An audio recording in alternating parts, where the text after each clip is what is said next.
Bienvenidos al episodio 138 de Cineteca Perdida. Mi nombre es Claudio Tapia y en esta ocasión estoy acompañado de Héctor Muñoz. ¿Cómo estás, Héctor? Bien, Claudio, ¿cómo estás? Bien, entusiasmado. Porque, somos dos, claro, entonces. en esta... muy bien. En esta oportunidad vamos a conversar sobre la película del año 2000, Traffic, del director Steven Soderbergh. Y bueno, como yo traje esta película, voy a hacer una pequeña sinopsis y entramos de lleno a la conversación. Dale nomás. Traffic se compone de tres historias paralelas. Por un lado, tenemos a Robert Wakefield, un juez estadounidense que acaba de ser designado como zar de la guerra contra las drogas y que tiene muy buenas intenciones y mucho entusiasmo para llevar a cabo su labor, pero que el flagelo de la droga se mete en lo más central de su núcleo familiar. También tenemos a Elena Ayala, quien, después de una redada en su mansión y el encarcelamiento de su esposo, descubre que este es un narcotraficante de alto nivel. Un poco obligada, Elena deberá hacerse cargo de la labor de su marido hasta que éste sea liberado. Y por último está la historia de Javier y Manolo, dos policías mexicanos que son reclutados por Salazar, general de la milicia que lucha contra los carteles de la zona, y que poco a poco descubrirán que no es de los trigos más limpios. Eso describe un poco a modo general lo que es Traffic. Obviamente hay muchas aristas en esta película donde hay una veintena de actores que son conocidos, Sí. por decirlo bajo, pero creo que eso un poco como que enmarca la historia. ¿Tú la habías visto, Héctor, antes? Sí, de hecho, mira, no es que sea una película que guarde en mi corazón, pero sí tiene un lugar especial por una cuestión bien circunstancial, porque recuerdo haberla visto en el cine. ¿Ya? Esto tiene que haber sido en su estreno. Uh-huh. Y la tengo guardada porque debe haber sido la última película que fui a ver en familia. Así como papá, mamá, hijos. No sé por qué. Muy familiar la película para ir a ver. Claro, súper familiar la película, pero no sé a pito de qué. Llegamos todos a ver esta película al 2000. Yo ya estaba en la universidad, ¿cachai? No era como ir a ver una película en familia. Yeah. Pero tengo la idea de que a mi viejo le tienen que haber regalado las entradas, una cosa así.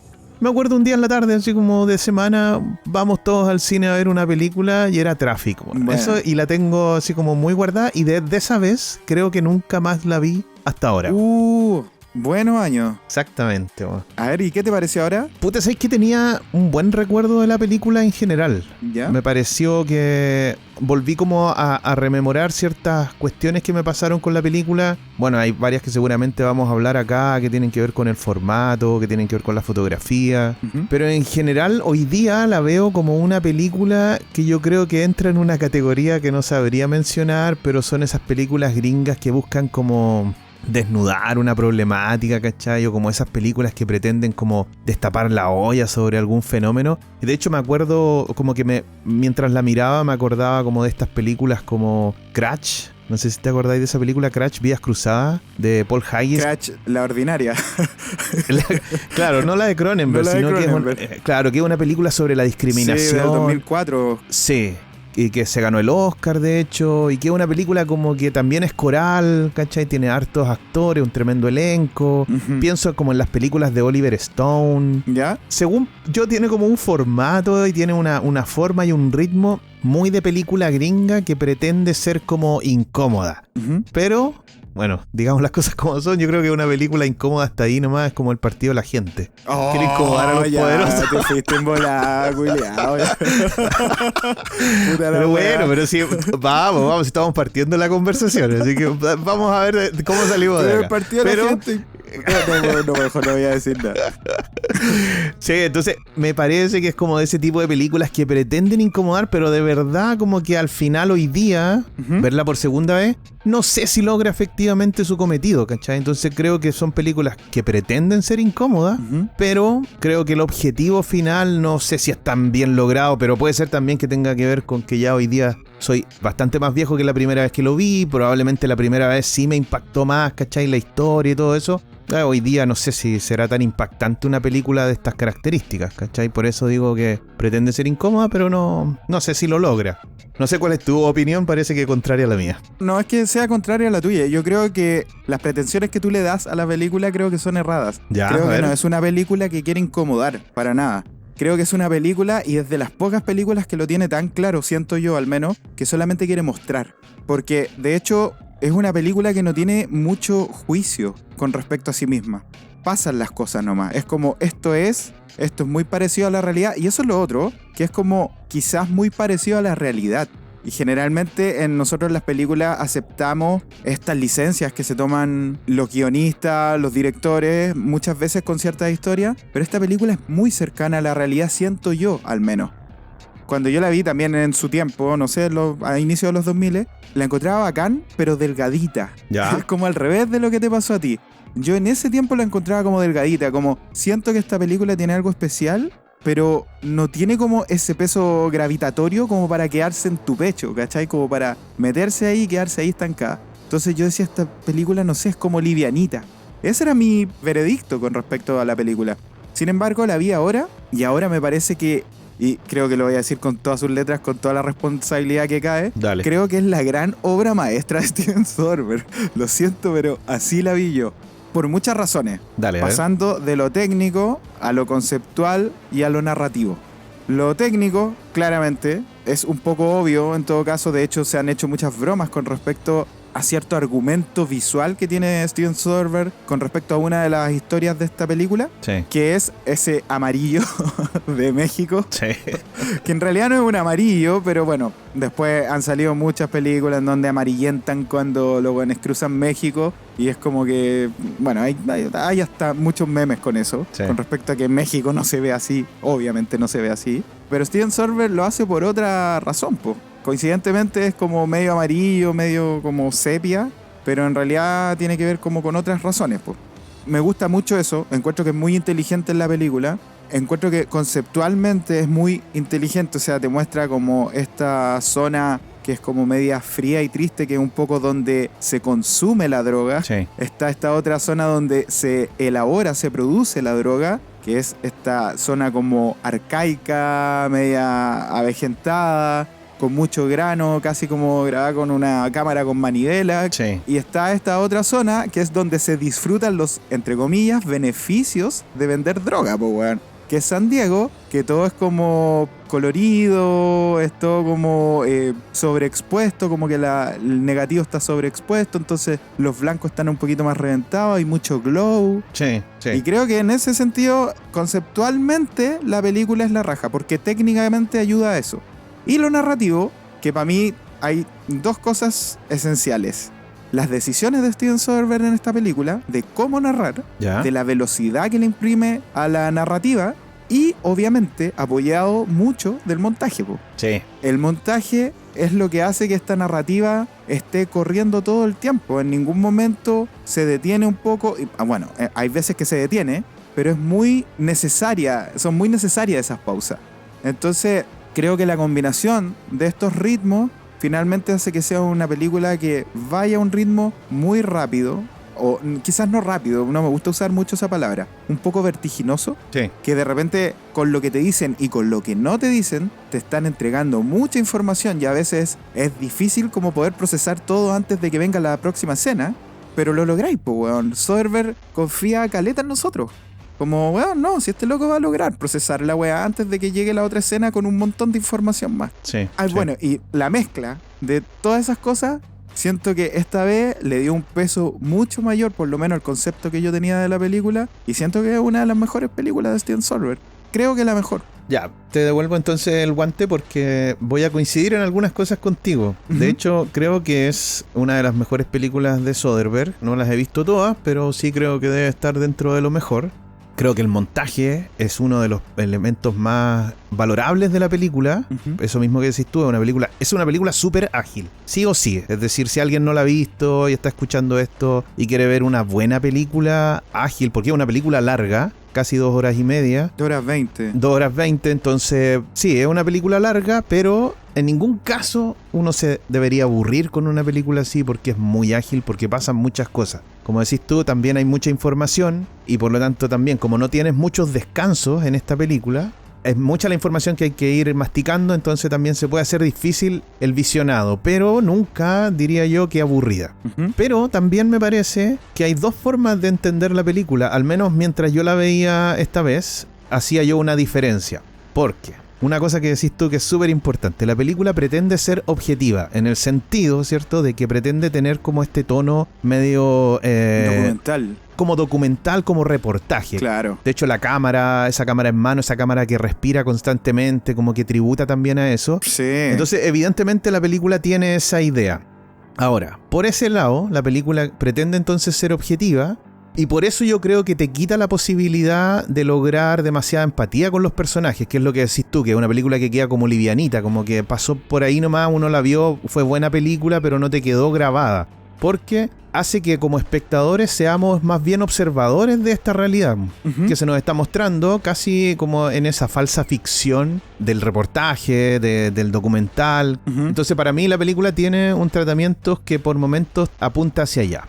Pero por otro lado también me parece que es factible ver esta película como una película que es cero objetiva, porque en último término igual yo la considero bastante prejuiciosa. Por supuesto, o sea, es que también, bueno, digámoslo así, la pretensión de objetividad es ridícula, es decir, no queda nada más que como pretensión, eso es imposible. Claro. Entonces, por lo tanto, cualquier película, cualquier producto audiovisual, cualquier texto va a tener, ¿cierto?, una subjetividad y un posicionamiento. Y en este caso yo creo que la película por momentos puede caer en esa lógica de hacer esa separación entre México y Estados Unidos, que como dices tú también lo hace visualmente, porque este México que aparece como un país además que es caldo de cultivo para la aparición de carteles, de corrupción, ¿cierto? Y es un país como... porque en el sentido de lo que la imagen, el color de la imagen, el tratamiento de la imagen a uno le va generando, es como esta idea de un país sucio, incómodo, ¿cachai? Caluroso, polvoriento, que es una weá así como desértica. Entonces todo eso como que va tributando también a esa mirada sobre este otro país,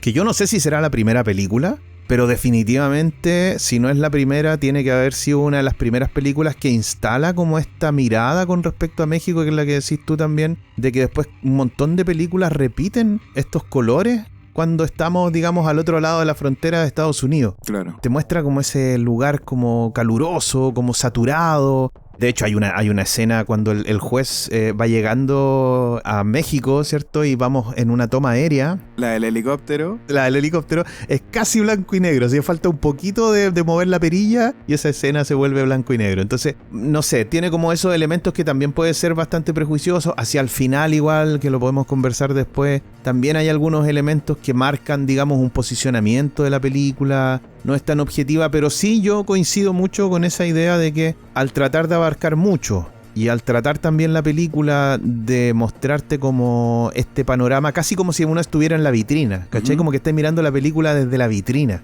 Entonces, a mí me pasó ahora, no recuerdo la sensación de la primera vez, pero me pasó ahora como que en ningún momento empaticé con ningún personaje. Ninguno de los personajes me generó empatía, por lo tanto no me pude involucrar tampoco emocionalmente. Si ese es el objetivo de Soderbergh, lo aplaudo porque lo logró, po. Claro. Creo que puede ser el objetivo de él de no generar esa empatía y por lo tanto si es así, a mí por lo menos me funcionó de esa manera. Hay que recordar 10 años después lo que hizo con Contagion. Claro. Un poco lo mismo. Claro.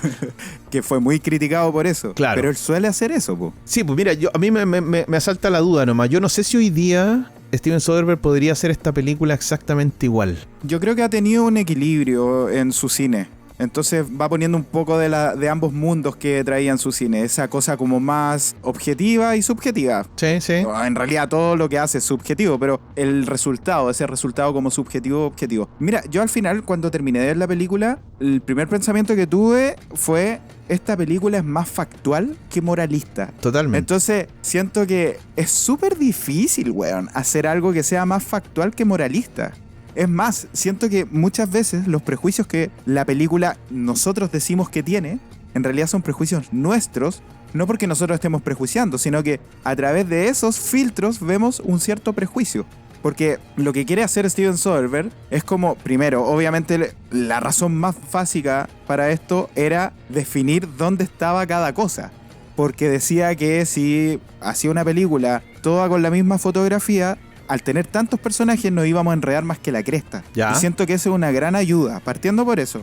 Eso es como lo básico que Soderbergh aplica en esto. ¿Por qué? Porque los colores están aplicados a ciertos lugares nomás. Porque si él quisiera decir México es malo por ser avejentado y amarillo y todo esto, esta otra parte es buena por ser, ¿cachai? ¿Me entendí? Entonces simplemente le otorga ciertas distinciones a los lugares, al menos desde mi punto de vista. Porque si no, San Diego sería lo mismo que Washington en la película. Creo yo, porque si no, ahí estaría diciendo, en realidad nosotros somos más civilizados que estos otros hueones, que México.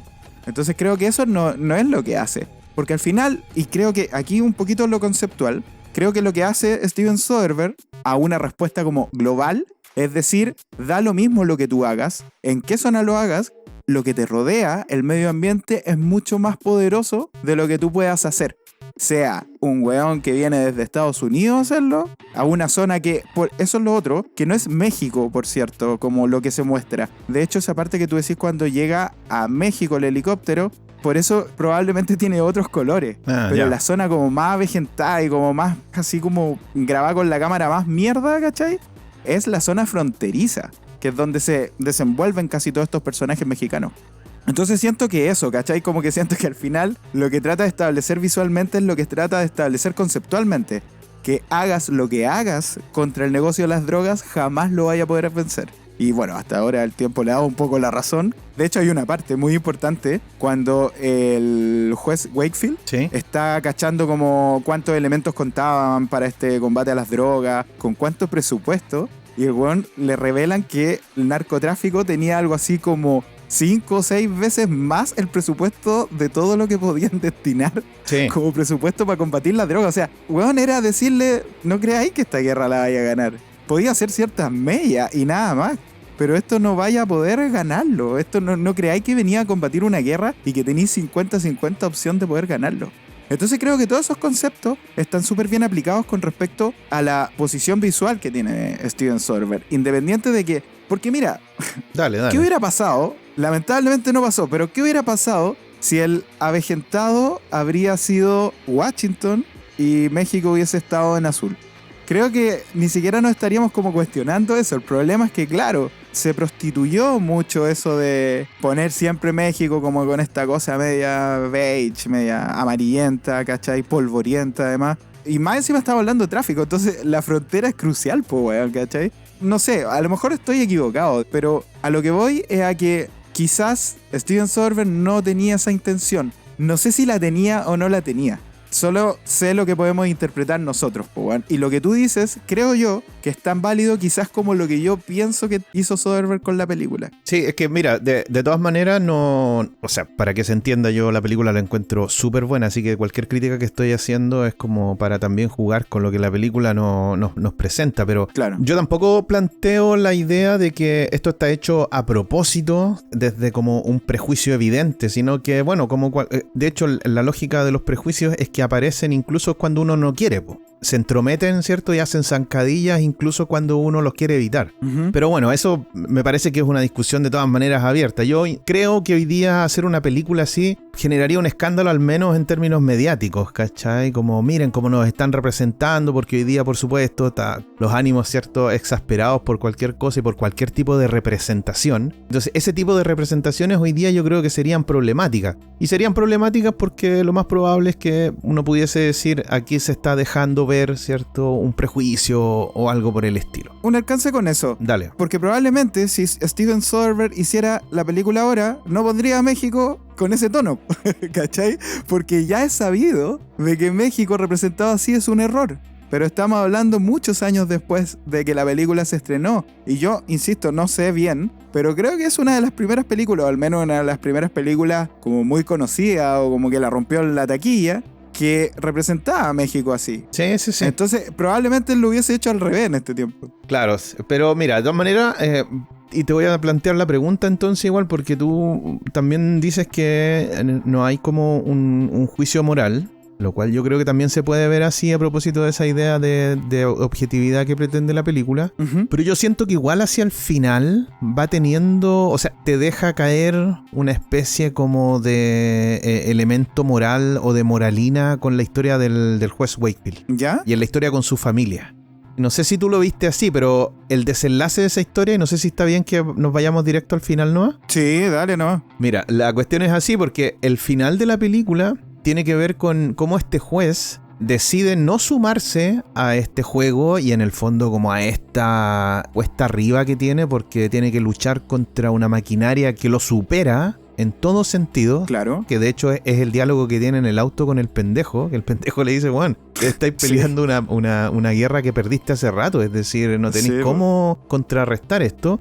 Y en el fondo el tipo se da cuenta. Y yo creo que el gran drama y lo conductor de la película es la historia del juez Wakefield con su hija. Ese es como el elemento central de la película si uno tuviese que buscarlo, porque la película es bastante como dispersa, tiene varias historias que te van contando a la par. Sí. Pero ese debería ser, creo yo, el drama principal de la película.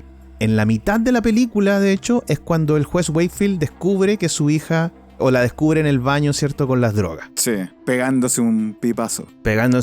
Entonces, eso justo ocurre en la mitad, por lo tanto es como la cúspide de la película y de ahí ya viene como la segunda mitad del metraje. Y en este caso yo encuentro que el juez toma una decisión que es bastante moral y queda también como esta sensación del valor de la familia. Y por favor, que no se entienda porque no quiero cuestionar al personaje, sino que quiero decir solamente que de alguna manera te deja una sensación ahí con un tono de moralidad también el guión y el director. Porque finalmente el tipo decide salir como de este lugar de poder en el que está, abocarse nuevamente a su familia, recuperar a su familia, ¿cierto? Y de hecho volverse un hombre común, entre comillas. De hecho cambia su vestimenta completamente en esas últimas escenas. Claro. Y por supuesto recuperar a su hija, sacarla del flagelo de las drogas. Y además de eso, en una escena en la que estamos en una iglesia. Y quiero decir con esto que ese sería como el final de esa gran historia. Y yo siento que ahí sí hay un elemento moral. Con esto quiero decir también que está bien. No estoy diciendo que eso esté mal. Tampoco quería que el weón terminara tirado en una zanja y la pendeja también, ¿cachai? No. Claro. Está bien, pero yo creo que ahí también el director y el guión dan cuenta, digamos, del posicionamiento que sí tienen.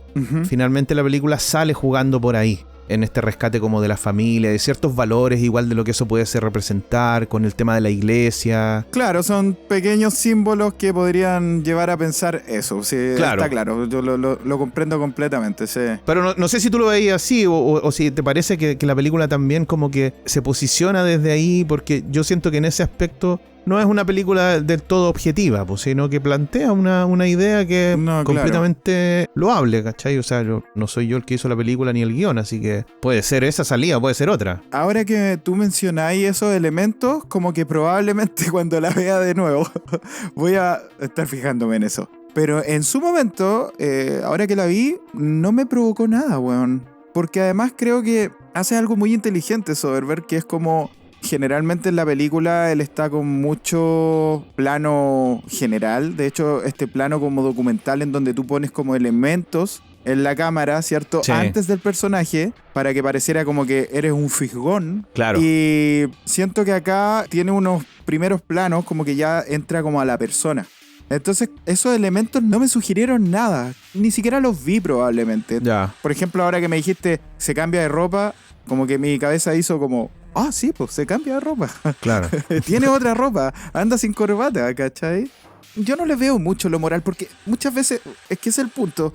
O sea, podéis estar en lo cierto. El punto es que muchas veces de repente nosotros hablamos como de moralismo cuando tiene que ver con sentimientos humanos nomás, ¿cachai? Como con decisiones humanas incluso. Sí, sí. Ahora, sí. Claro, la película viene hablando de algo mucho más grande. Entonces, puedo entender de que se pueda dar esa interpretación y es súper válida.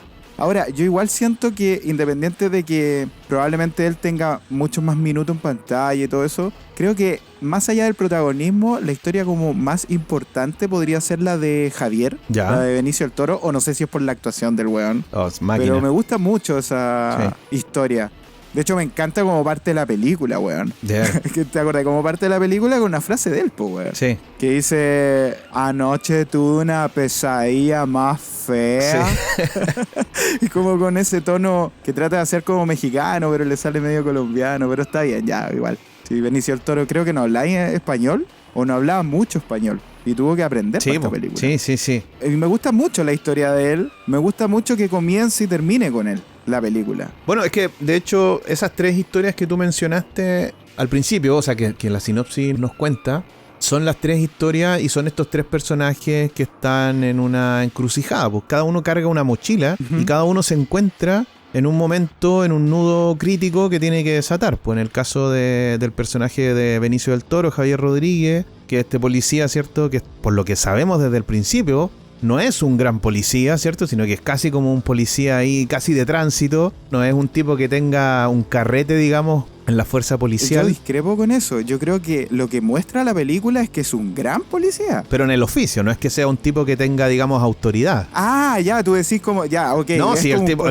claro, sí, claro. Sí, no, sí. Ah, ya, perdón, yo pensé que te referías a que no era como buen policía. No, sí, buen policía, de hecho, en términos morales, buen policía, éticamente correcto, todo lo que nos muestra, ¿cierto? Pero es un policía más, ¿cachai? Que hace muy bien su trabajo. De hecho, lo muestran en una escena que parece como que es una escena cualquiera, que es cuando a alguien le robaron el auto, parece que algo así. Sí. Y él le dice, toma, llama a este número, él te va a encontrar el auto y todo. Y le quieren pasar plata. Claro, ahí muestran dos cosas. Partiendo, que el tipo tiene muchos contactos, por ende, por eso sus fuentes son tan buenas. Y segundo, que es súper ético, po, weón. Sí, po. Pero le quieren pagar y bueno, no. Claro. Así como circule.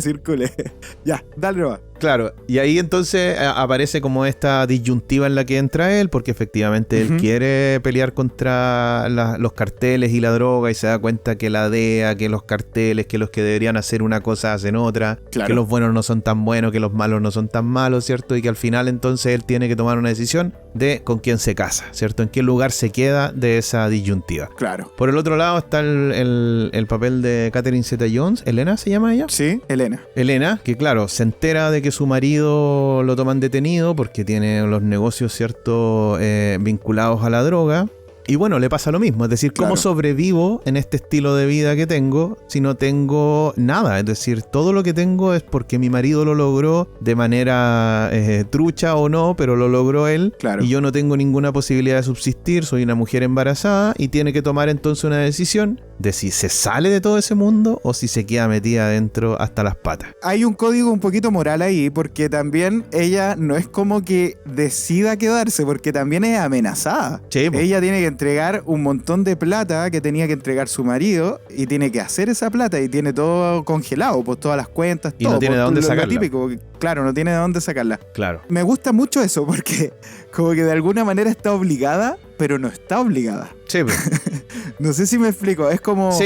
ella podría desprenderse de ello, pero no lo hace, pues, weón, ¿cachai? Porque también quiere mantener un nivel de vida. Ah, y una cosa que no nombré en la sinopsis porque iba a quedar muy larga, que en esta misma historia, la de San Diego, hay una historia también que tiene que ver con los detectives de la DEA que están vigilándola a ella, que son los weones que empiezan a armar el caso. Claro. Que están interpretados por el Luis Guzmán y el Don Cheadle. Sí. Son estos dos policías. Sí, es muy bueno. A mí me gustan mucho esos personajes, weón. Sí.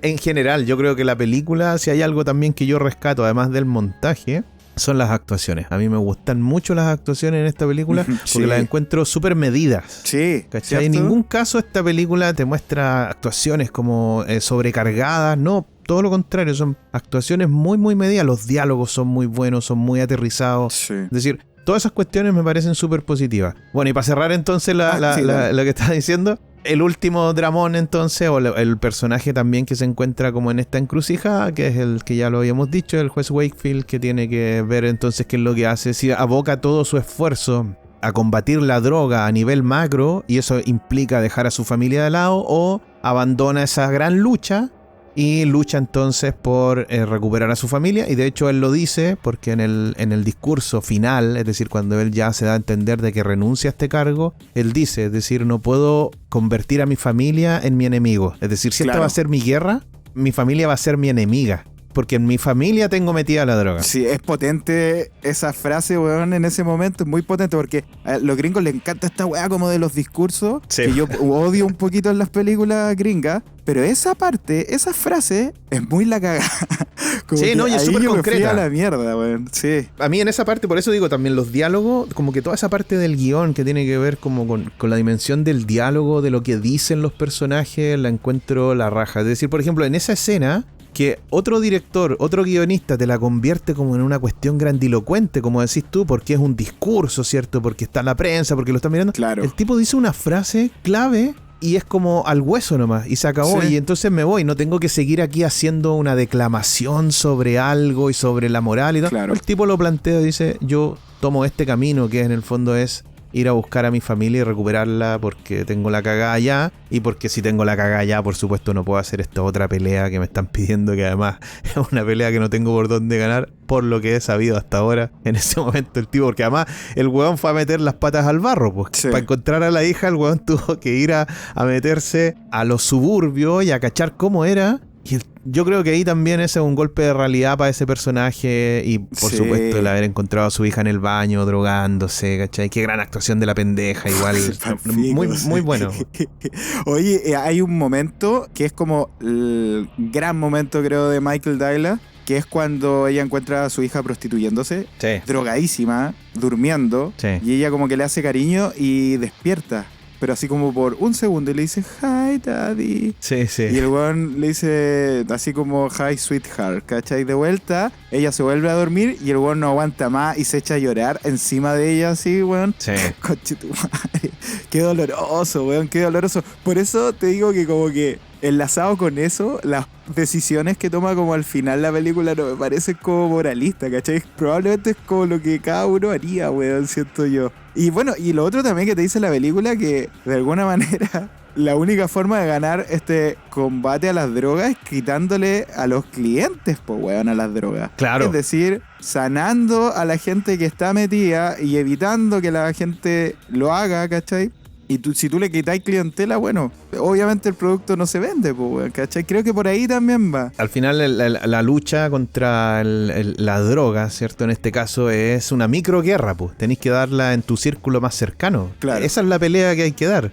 La gran pelea probablemente está perdida, ¿cachai? Si la vaya a pelear ahí arriba, en las disputas de poder, porque convengamos, ¿cierto?, que lo que dice también la película, lo que te plantea es que estos carteles son carteles que tienen poder, no es que tengan dinero, sino que tienen dinero y tienen influencia. Bueno, lo que sabemos lo que significa el narcotráfico cuando penetra cualquier sociedad es que, lejos de ser un problema vinculado al consumo, es un problema vinculado a la corrupción y a todo lo que significa y, claro, y lo que viene de ahí, ¿cierto? Ese es el gran problema del narcotráfico y del poder que adquiere. Y en este caso, entonces, claro, esa pelea la tenéis perdida. Sí, ¿cómo lográis salir de eso? ¿Cuál es el combate principal que está en las manos de cualquiera? Es, bueno, hacer la micro pelea en el lugar, digamos, más cercano, en lo cotidiano, con la gente con la que uno se rodea, etcétera, etcétera.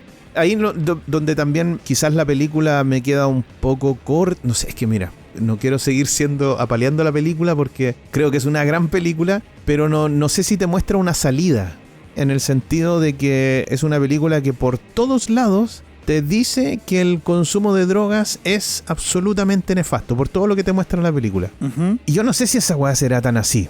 Yo, que es, por supuesto, la gente que no me conoce, que es toda la gente que está escuchando este podcast, no soy consumidor de ningún tipo de droga, ¿cachai? Pero tampoco soy un personaje que te va a decir o va a aparecer con una moralina aquí, a decir todo es malo, porque no sé si es tan así. Entonces no sé si la película de repente no te deja ninguna ventana abierta a la relación de la sociedad con el consumo de algún tipo de drogas. Uh-huh. Como que te cierra todas las puertas porque te deja todas las puertas cerradas al consumo de cualquier tipo, digamos, de sustancia. Bueno. Entonces, uh-huh, por ahí quizás la película podría haber dejado abierta alguna puertecita, pero no dejó nada. Te deja completamente cerrada esa posibilidad y te mantiene, digamos, en esta estructura súper rígida de, bueno, lo que significa la droga. Por supuesto, porque la película te muestra, digamos, el flagelo del consumo, por supuesto, sí, y de todo lo que significa el narcotráfico. A lo mejor porque tiene que ver más con el narcotráfico que con la droga en sí. Claro. Porque, claro,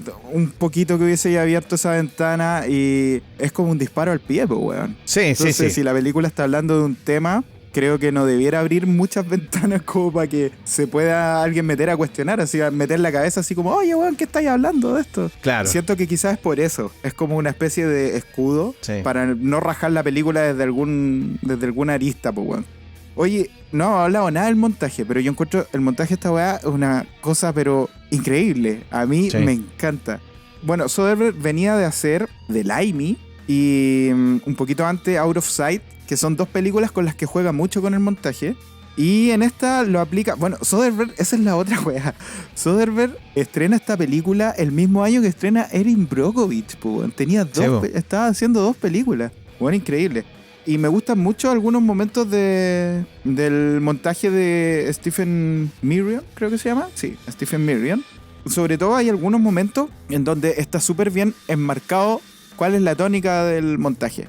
Por ejemplo, la escena de el Francisco Flores, cuando van Javier y Manolo ¿Ya? tras este asesino a sueldo, ¿verdad? Que el general Salazar les pide que capturen a ese weón y se lo lleven, ¿cierto? Porque weón lo quiere torturar y sacarle la verdad sobre los Obregón. Sí. Entonces tú decís, ok, aquí se viene una escena de 10 minutos explicándote el plan y todo. No, weón. Es muy inteligente esa parte porque al final pasan como 2 minutos y tú ves todo el plan que hicieron sin que te lo explicaran, ¿verdad? Claro. Y te evitan todo este como secuestro finalmente que hacen de él. Porque probablemente tú vas llenando esas partes en la cabeza, po. Sí, po. Probablemente Benicio del Toro se lo llevó engañado para Chillán al Frankie Flores, se lo debe haber llevado como para un departamento, algo, lo engatusó, ¿verdad? Porque Frankie Flores era homosexual y él se presenta como un homosexual.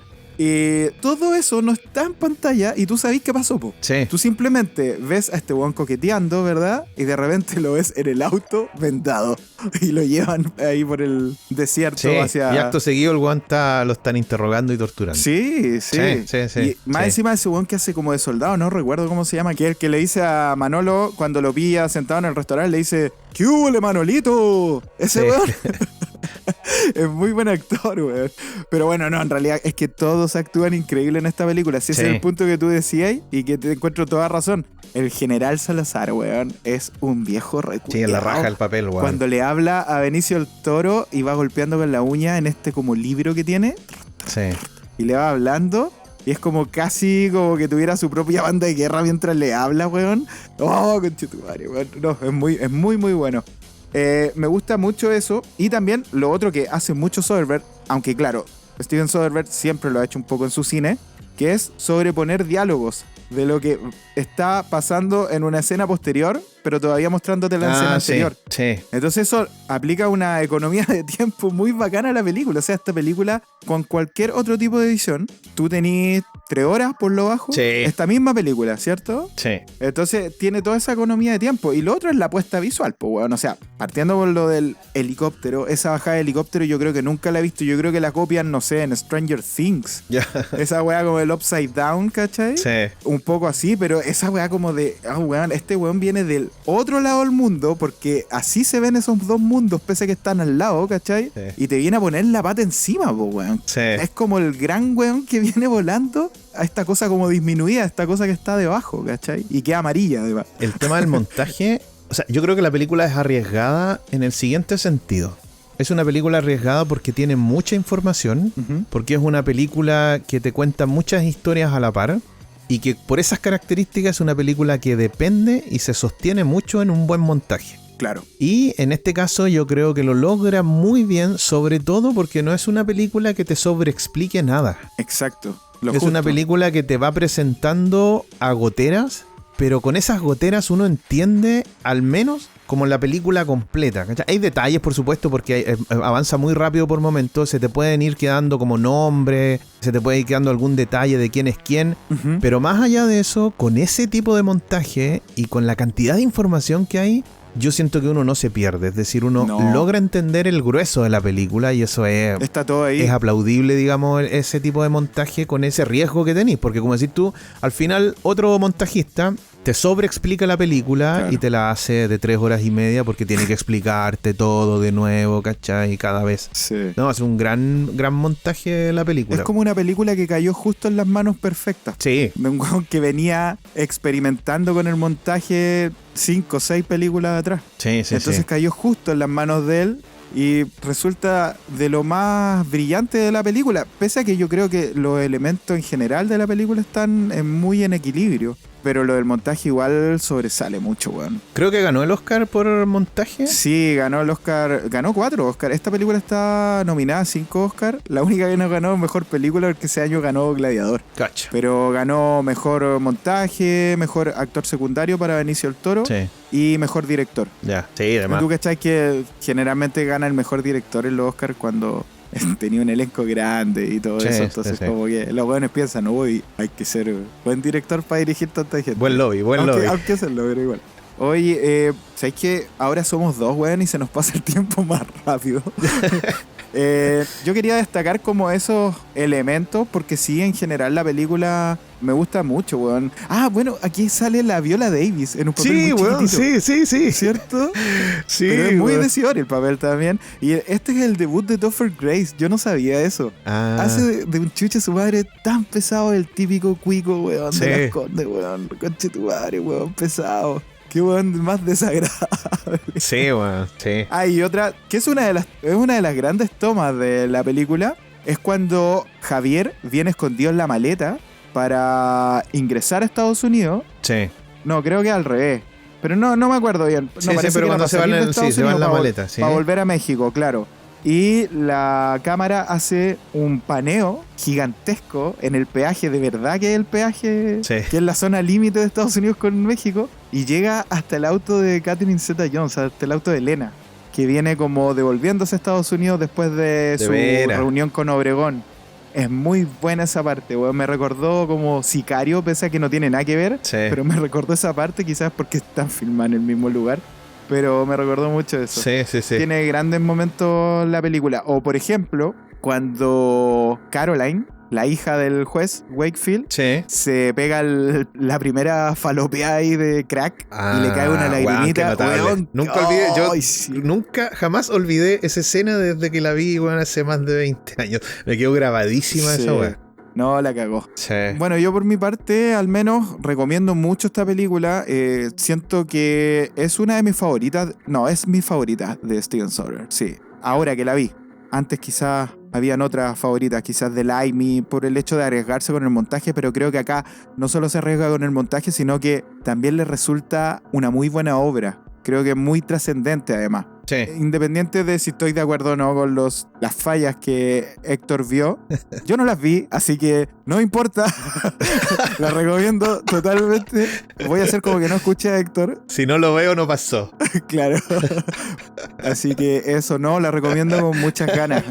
Siento que es una película no solo buena, entretenida y quizás, insisto, de las mejores de Steven Soderbergh, sino que también creo que es muy trascendente, muy relevante. Sí. Creo que más adelante va a ser considerada incluso no solo por ser una película, sino que por tratar ciertos tópicos.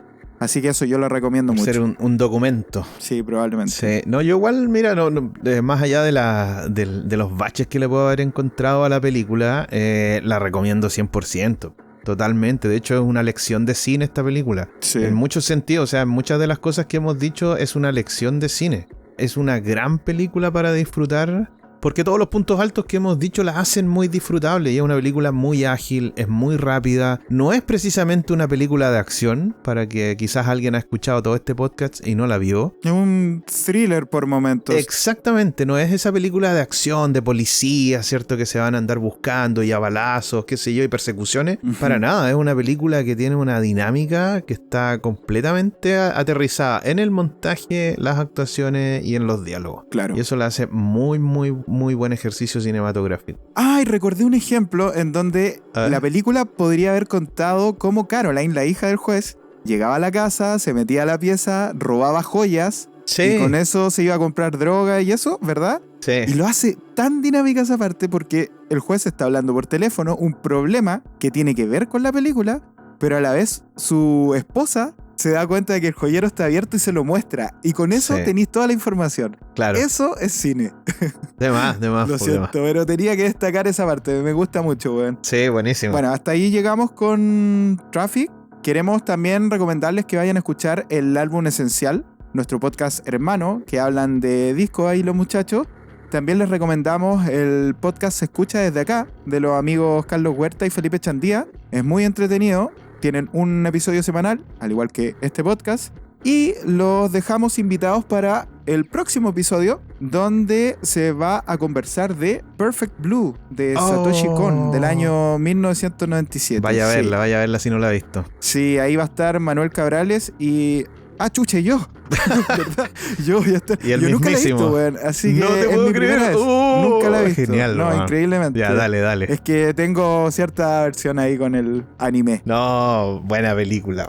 La veré. Sí, así que eso. Y un último agradecimiento también a Rodolfo Jofré, que es nuestro diseñador, que nunca le agradecemos, siempre se nos olvida. Grande Rodolfo. Así que ahí vaya un abrazo para Rodolfo, que hace los diseños del podcast de cine. Eso pues, Héctor. Muchas gracias por haberme acompañado en esta película. No, por favor. El placer es mío. Ah, ya. Doble placer entonces. Ya, Héctor, que estés bien. Nos vemos. Chau, chau. Chao, chao.